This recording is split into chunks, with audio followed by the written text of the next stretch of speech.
Welcome to Chalice Unitarian Universalist Congregation Online. We are a community of diverse beliefs and experiences, nurturing the liberal religious spirit and united by our desire to grow in love and in service. Whoever you are, whomever you love, whatever your life's journey, you are welcome here. Whether you gather with us every Sunday, once or twice a year, or are here with us this morning for the first time, we are glad you are here. I'm Reverend Sharon Wiley, Chalice's minister. Our worship musician this morning is our music director, Tim McKnight, and our song leaders are Maria Pia Duffy-Foltz, Tom Carlstrom, and Patty Carlisle. Welcome to this online worship service. If you are new to online worship, let me orient you a little bit to this experience. Whether you have a microphone or not, whether you have a camera on your computer or not, you cannot be unmuted or visible during this service. So you don't need to worry that anyone can hear what you're saying or see what you're doing. Just relax, kick back, and enjoy. If you get a notice that pops up during the service that says internet unstable, that means that your internet is unstable. If that happens, you might look to see if you have other devices using Wi-Fi, and you can put those on airplane mode, and sometimes that helps free up Wi-Fi for the computer you're using. On your Zoom menu, there's a button that says chat. This is where we talk to each other during the service. People are saying good morning to each other right now. Some congregants love to use chat during the service. We take time to share joys and sorrows as well. Sometimes other comments happen, and you're welcome to do that, but other congregants don't like the chat and find it distracting. So know that you don't have to have the chat box open. You can click on the button that says chat. That opens the box. It also closes the box. So you can put that away if you don't like having that open. For those of you who do like to use the chat, please be sure that you use that little blue drop-down menu to select panelists and attendees. If you only post to panelists, that only comes to me, and I may not see it during the service. So posting to panelists and attendees, make sure we can all see what's being shared. So this is me standing, greeting you as you arrive for service. I would give you a hug in person if you like. Let's hug ourselves, hug each other if you have someone else you share space with. Oh, it's good to be together this morning. Hello, welcome. I do especially want to say a special welcome to anyone who's new to Chalice today. In addition to this online worship, I want you to know that many of our groups and activities continue to happen online as well. Activities like our women's book club, our men's breakfast group, support groups, religious education classes for children, all these and more are happening online. You do not need to be a member at Chalice to participate in our groups and activities. They're open to everyone. So if you are new to Chalice and would like to learn more about how to attend our groups and activities, you're invited to stay right here, stay in this Zoom room after the service, and we'll have a newcomer chat in the chat box. So as our service is ready to begin, let's take a breath together.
What a beautiful start to our service. Our service this morning invites you to reflect on your mental health. Our call to worship. We speak so often of brokenness in religious life.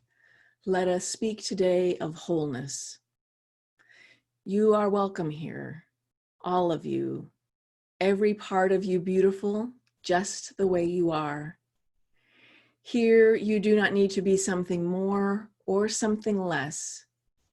No holding back, no hiding, no exerting yourself, no trying to do more or be more.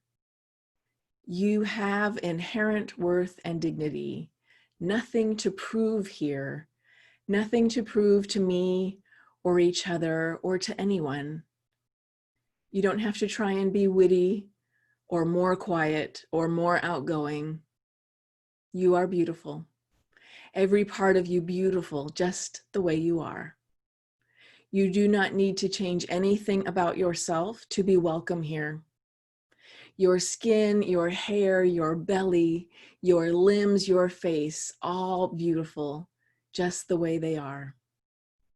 You are extraordinary, each and every one of you.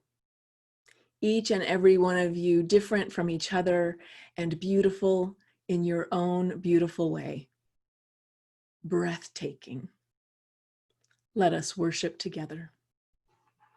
You're invited to join in singing.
If you have a sorrow or even just a worry, I know we have lots of worries these days, that you would like to share with the community this morning, now is our time to share these with each other in our chat box.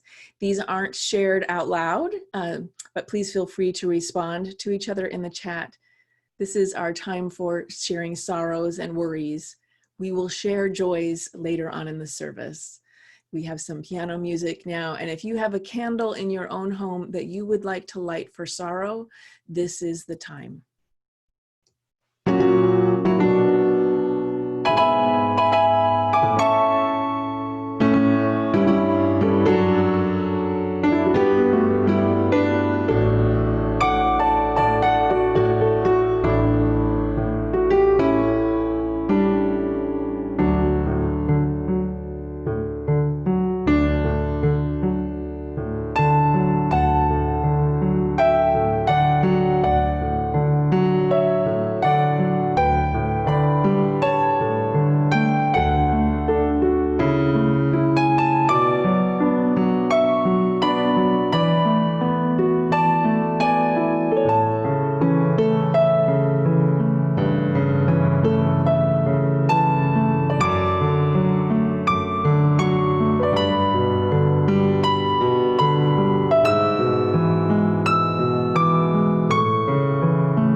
May our sorrows be lessened.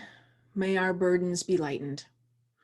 In sorrow and challenge, may we know ourselves always held and never alone. May we act to extend our warmth to all who are hurting in our wider world.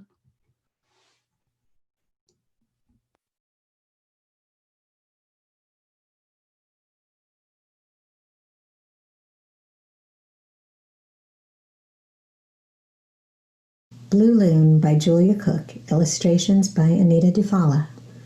I'm a blue loon. I'm supposed to be a regular balloon, but I'm just not having fun like the others. I'm kind of dull, and I'm kind of flat. My string is tied up in knots.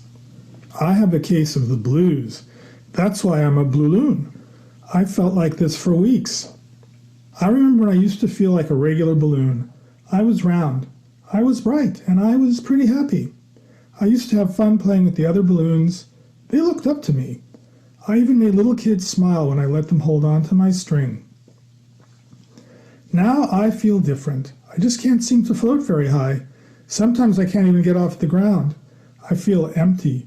There are days when I feel like I don't even have enough air inside me to hold up my string. Then there are a few days that are crazy days.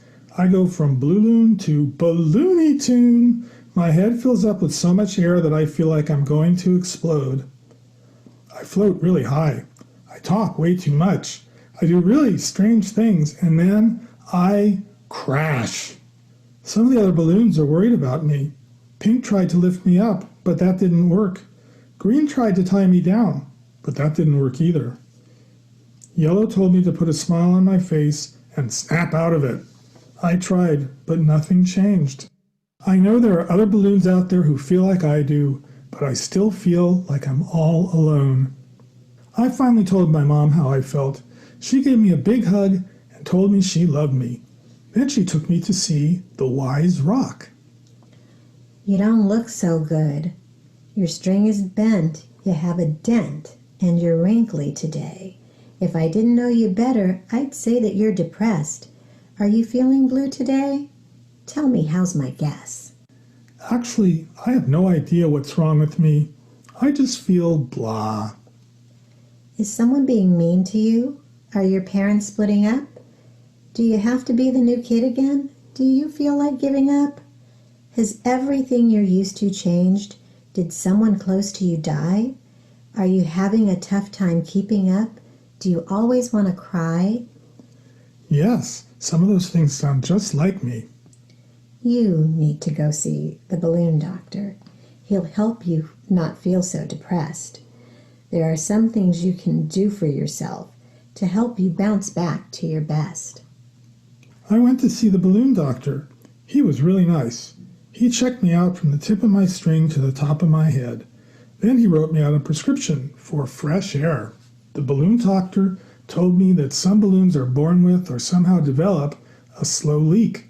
If I keep going flat, he said that I just might have to keep getting fresh air prescriptions for the rest of my life. I got my prescription filled, and I went back to visit the wise rock. You're looking much better, The rock said to me. and you don't have dents anymore, but your string still has knots, and your face still looks blah. Your depression is not gone for sure. Let's work on the knots in your string first of all. Take this pen and this paper and write all the things that make you feel sad inside and the things that have messed up your life.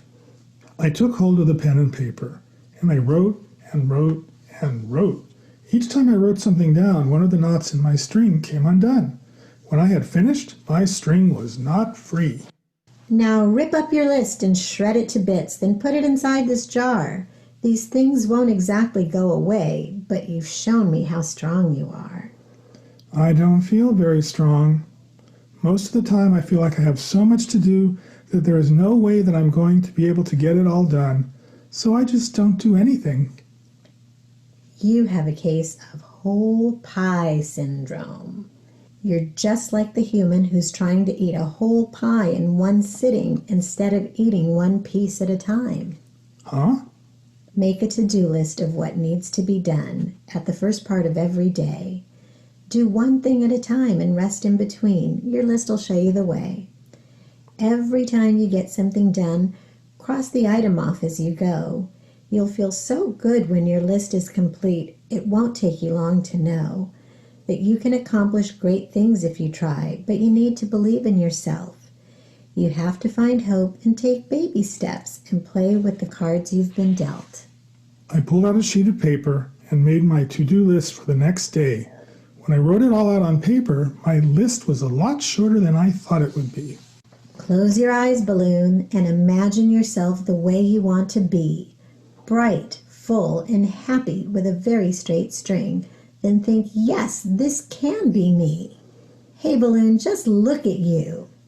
Wow, I can do it! Now go on your way, balloon, my friend. Go back to your life that you know. Have fun with the others and make a kid smile. Show everyone how much you've grown. You'll still have days when you feel blah. It happens to everyone. But if your blah lasts for over 2 weeks and it seems like you never have fun, if your air starts to leak and you go flat again, you can always come back to your rock. I'll give you a hug and let you hide out, then I'll take you to go see the doc. Depression is sneaky, but know that you don't have to deal with it all by yourself. I'll be your rock, and you have a great doc whenever you need our help. So I said goodbye to the wise rock and ended up having a pretty good day, and a pretty good week, and a pretty good month, and a pretty good year. The end.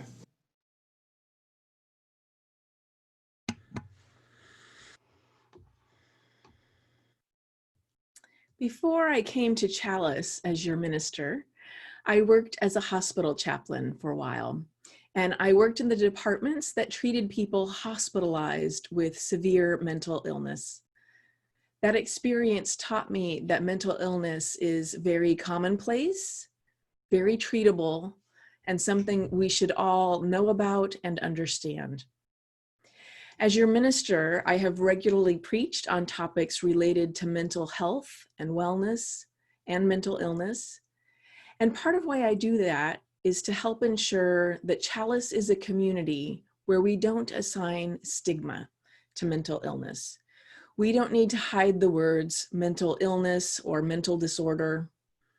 Almost half of all adults will receive a diagnosis of mental illness in their lifetime. This is as common as heart disease or asthma. I have been saying for years that we should all expect to have times of mental illness in our lives, times that we are mentally healthy and times that we are mentally unwell and need to take extra care of ourselves. In my opinion, we should have a therapist the same way we hopefully have a dentist or an eye doctor. There is a whole other talk we could have about the lack of good mental health care in our country and how it's unfortunately a privilege to be able to afford therapy.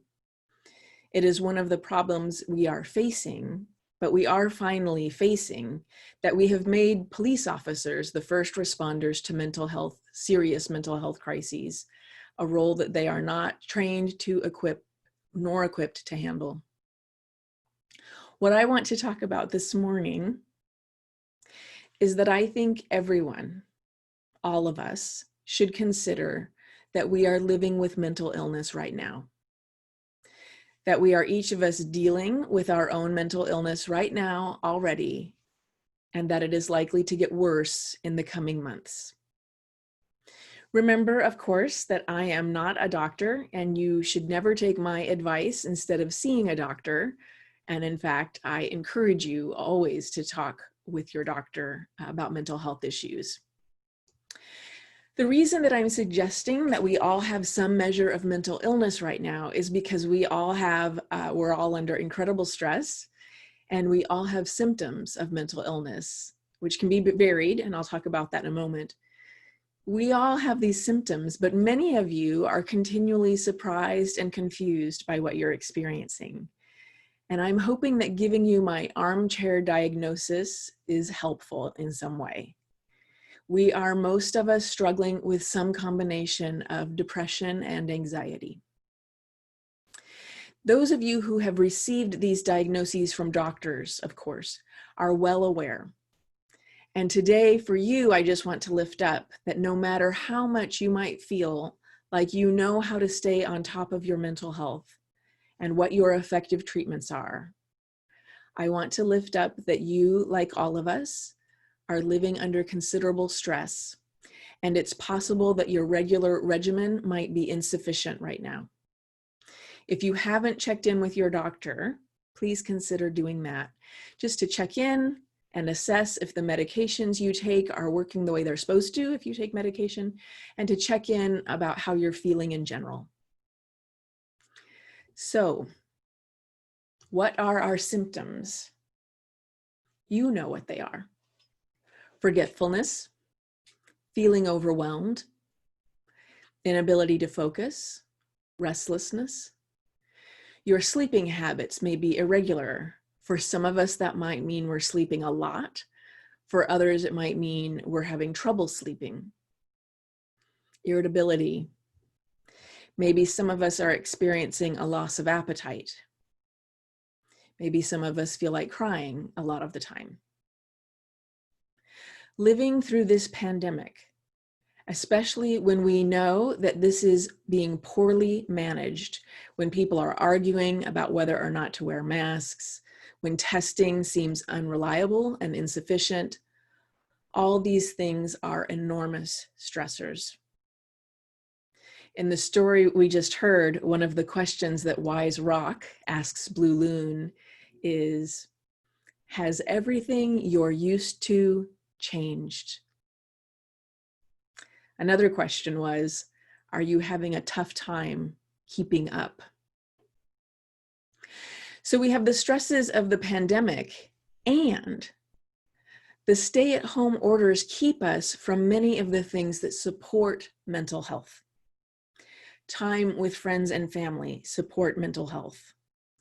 Group singing supports good mental health. Volunteering supports mental health. Being out in the sunshine supports mental health. Many of these things are not available to us as regularly as they were before, if they're available at all. And I also want to lift up that I know we're grateful, and I am, for how much we're able to do on computers. And science doesn't fully know what the impact of screen time is on all of us. And that's started to be studied even before the pandemic, but it's even more important now. And so, for example, one of the things we do know is that there's, again, from studies before the pandemic, that there's a correlation between screen time and depression for young people, for adolescents. So, that's just something we have to be aware of and cope with. I'm not saying, get off your computer, but I'm saying being with friends and family online, we know, is not the same as being in person. And we don't fully know how screen time in what amounts promote our health and well-being, or might be detrimental to our health. We just don't know. So in normal times, according to the National Institute of Mental Health, 16% of all adults will experience a major depressive episode in their lifetime. Mood disorders are the most common category of mental illness, and depression is one of the most common mood disorders. We all feel sad from time to time, but a major depressive disorder is when someone has a severely depressed mood and activity level that persists for 2 weeks or more, symptoms that interfere with daily functioning. Mental health diagnoses and mental health prescriptions are on the rise during this pandemic, understandably. So when I say I think we all have mental illness right now, that doesn't mean I think we all need to rush to see our doctors and ask for medication. Mild depression is a thing, but what I do want to do is to hold up a mirror and to say that we are living in an extraordinary time. And if you have any wondering about how you're holding up, you should absolutely talk with your doctor. It does not hurt to talk about this. It is better to talk to your doctor and decide together whether or not you would like to try medication than for you not to talk to your doctor and miss getting the care you might need. And of course, you hear in my words, I have an assumption of privilege that you have access to a doctor, but I certainly hope that that's true. Left untreated, depression is associated with drug and alcohol abuse, insomnia, negative effects on jobs and relationships, a compromised immune system, and often suicidal ideation. And one of the symptoms of depression is for people to withdraw from friends and family. So the progression of symptoms can occur in isolation, which makes it harder for the one who is suffering to receive help. It is not unusual for people with mental illness to need help in recognizing how serious their condition is and to need help in getting treatment. So you hear in that this pandemic and the stay-at-home orders makes it easy for those of us who are struggling to be invisible to friends who might offer help. We need to be checking up on each other and talking to each other about how we're feeling. I don't normally respond to the chat, but I see a comment about medication. We have a culture of mistrusting doctors and being suspicious, particularly about medication for mental health. And of course, everyone is going to make their own decision, but you need to hear me that for many people with mental illness, that the right medication has saved their lives. So do not poo-poo medication. It is the difference between life and death for many people. So remember the story we just heard about Blue Loon. His friend Pink tried to lift him up. His friend Green tried to tie him down. His friend Yellow told him to snap out of it. None of these things were very helpful. His friends could see that something was wrong, but they were unfamiliar with depression and major depressive disorder. And they offered him the kind of help that we offer to each other when we're maybe having a bad day. Not the kind of help that someone needs to recover from a mental disorder. The person who offered him the best help was his mother, who recognized that he needed to see a professional and then took him to see one. Wise Rock, the therapist, and the balloon doctor, the psychiatrist who can prescribe medication. The story of Blue Loon felt appropriate for all of us today because it illustrates how our depressed friend needed help to feel better. The help of a relative who recognized what a hard time he was having, the help of a therapist, and help from medications, all of those things. But it's also true that nobody could make him feel better. Blue Loon had his own work to do to return to good mental health. So what can we offer our friends and relatives who may be struggling with mental illness, the people we're worried about, including our own self-awareness that maybe we need help too? I do think it helps us to be educated. Now that you know that a major depressive disorder, what we call depression, is characterized as lasting for longer than 2 weeks, you know that depression is common, as are other kinds of mental illness. You know that there's a tendency for people to withdraw and to isolate when they are struggling with depressive symptoms. You should know that if anyone tells you they are thinking about killing themselves, that the thing to do is to take them to an emergency room where professionals can assess their well-being and help keep them safe. And again, unfortunately, we don't have a great mental health care system in this country, and it can feel like the emergency room may not be the best place, but the most important thing to do when someone is in crisis is to get them somewhere where they can help be kept safe. And an emergency room is a place where they can help be kept safe. So knowing these things, I think one of the best gifts we offer each other is to try and be a mirror for each other's behavior. It's important to let someone know that you're worried about them. To say, this behavior isn't like you, or this behavior isn't healthy. And to encourage people to seek professional help. There should be no shame in talking to your doctor about problems, about finding a therapist, and about talking about medication. Please join in singing.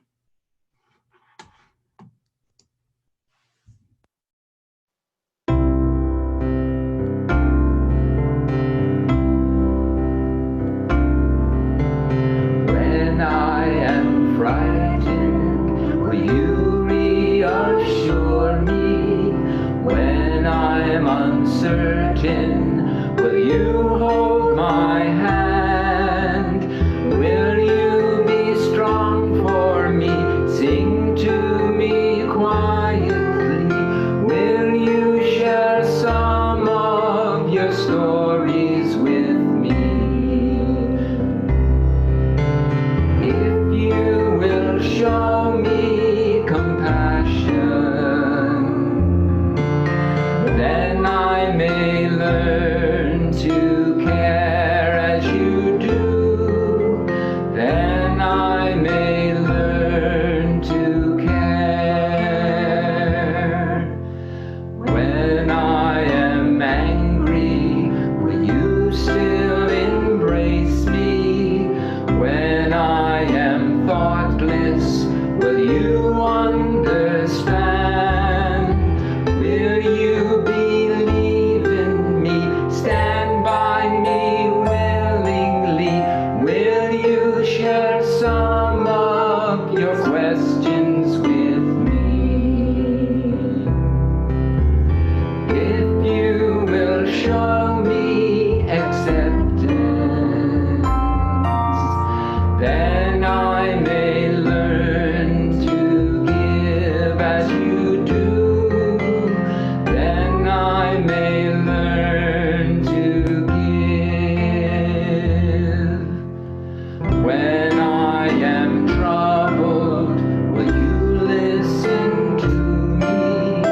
When I am lonely, will you be my friend? Will you be there for me? Comfort me tenderly. Will you share some of your feelings with me? If you will show me commitment, then I may learn to love as you do. Then I may learn to love.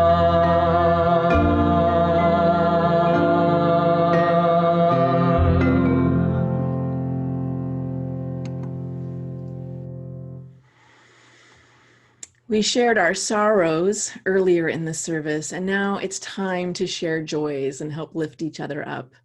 If you have a joy you would like to share with the community this morning, you can share it in the chat box. Again, these won't be spoken out loud, but please feel free to respond to each other in the chat.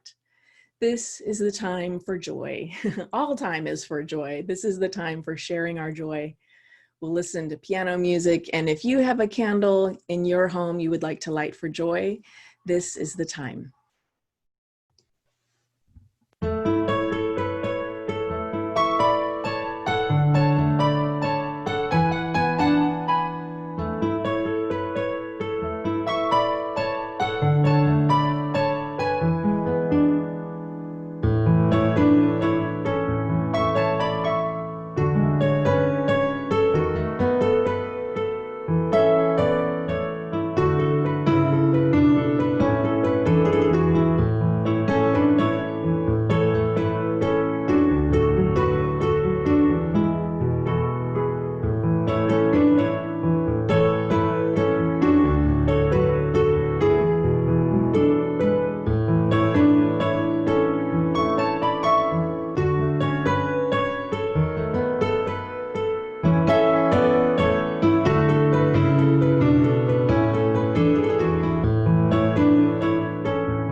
May our joys be multiplied.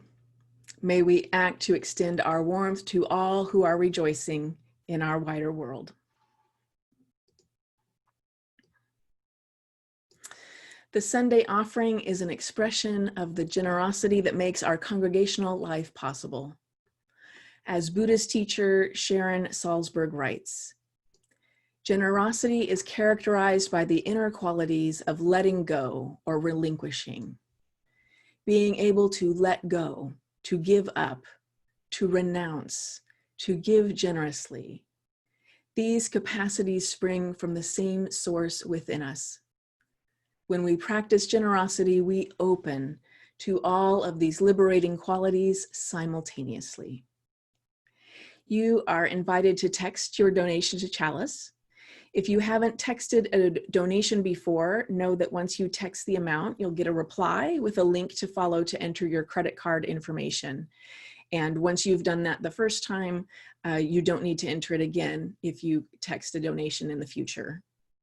If your Sunday donation is part of your pledge payment, please be sure to indicate the word pledge after the dollar amount. You'll see an example in just a moment.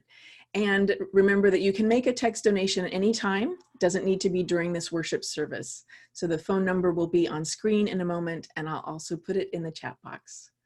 Please give generously.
Please join me in dedicating our offering with words of affirmation. May love be the spirit of this church. May the quest for truth be its sacrament and service be its prayer. To dwell together in peace, to seek knowledge in freedom, and to help one another in fellowship. This is our aspiration.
judgment and attachment.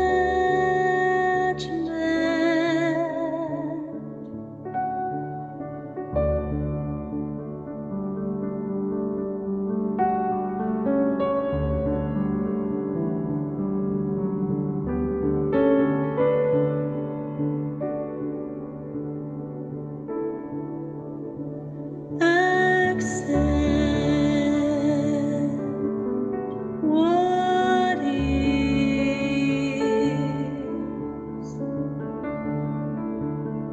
Gently with compassion.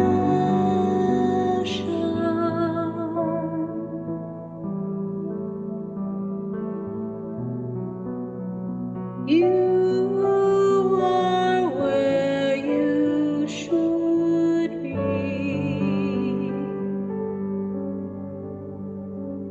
Be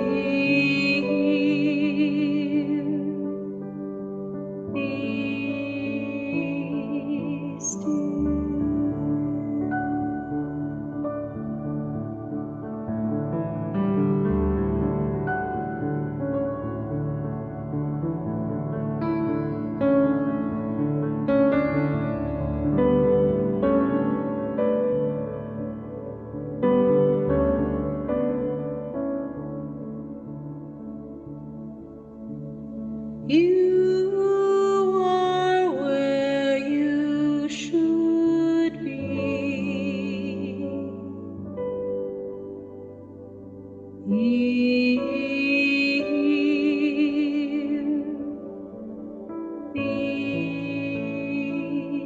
still.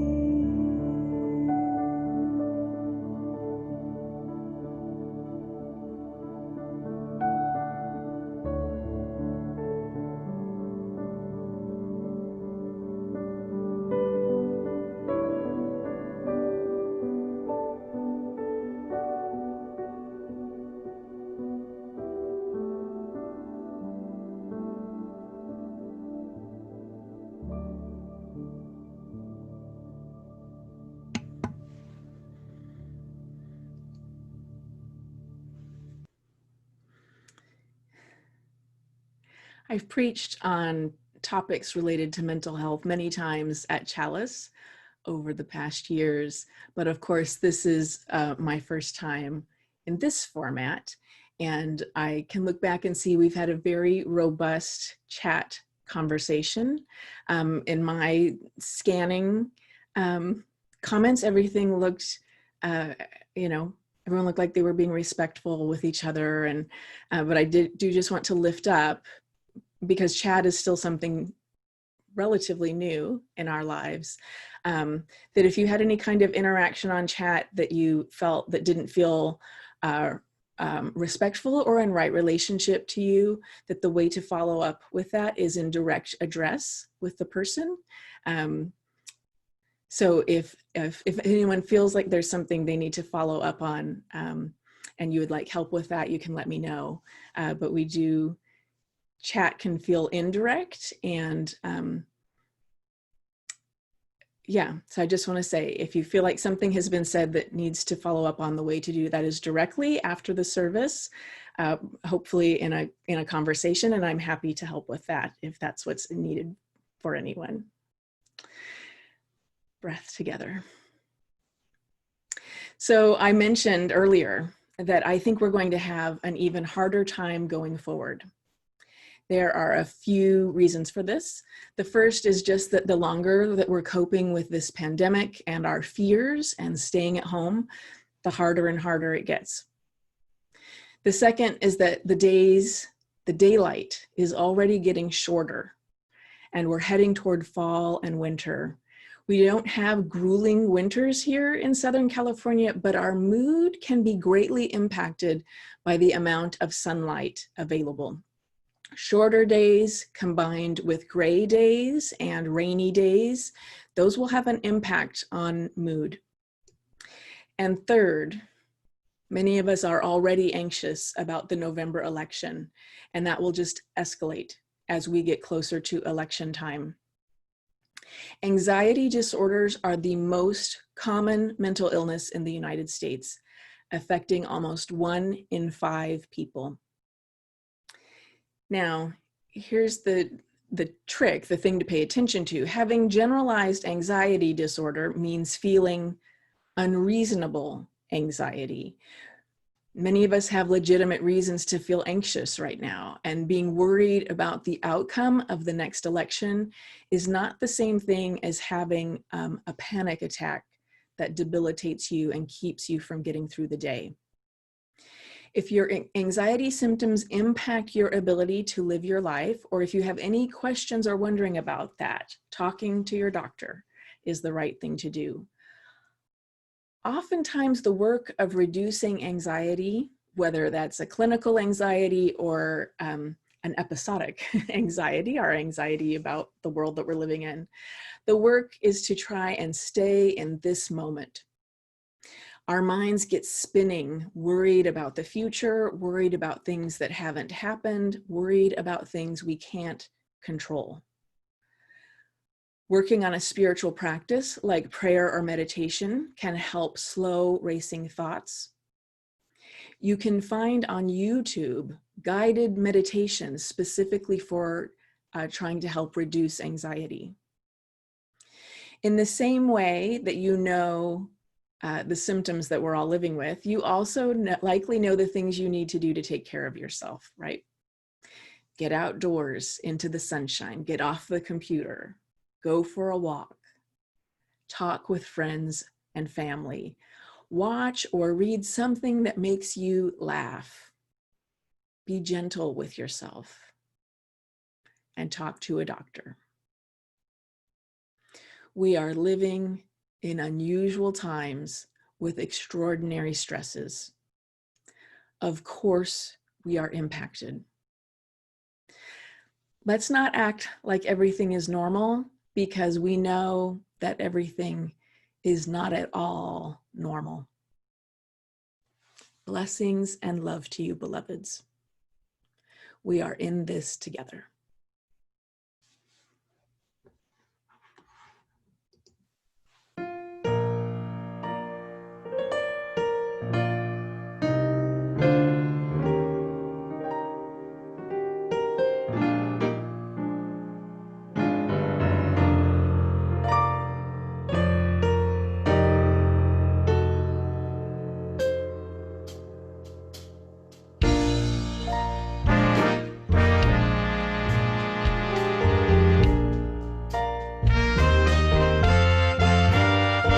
When you walk through a storm, hold your head up high and don't be afraid of the dark. At the end of the storm is a golden sky and the sweet, sweet silver song of a lark. Walk on through the wind, walk on through the rain, though your dreams be tossed and blown. Walk on, walk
Our closing words come from Reverend Wayne Arneson.